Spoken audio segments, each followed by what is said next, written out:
30 দেখা যায়।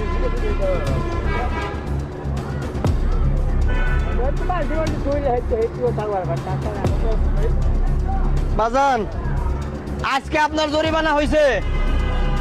কি জরিমানা জানেন? নিচে রাখেন, নিচে রাখেন আগে।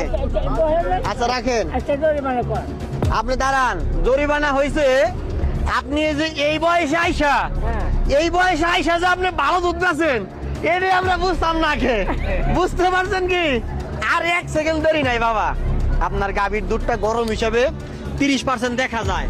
আর এই 30 দেখার অর্থাৎ হচ্ছে আল্লাহর রহমতে অনেক ভালো। বাজান দোয়া করি আপনি দীর্ঘদিন বেঁচে থাকেন, আপনার এই ভিডিও সারা পৃথিবীর লোক দেখবে, তারা আপনার জন্য দোয়া করবে। হাতের বাজান আমার ছোট্ট পুরস্কার, এইটা হাতের বালতি, এটা না, এটা আমার যন্ত্র। তাহলে বাজান এই বালতি দিলাম, কেমন লাগলো? খুব ভালো, হ্যাঁ খুব ভালো। নাসিরে যায় কি কইবেন?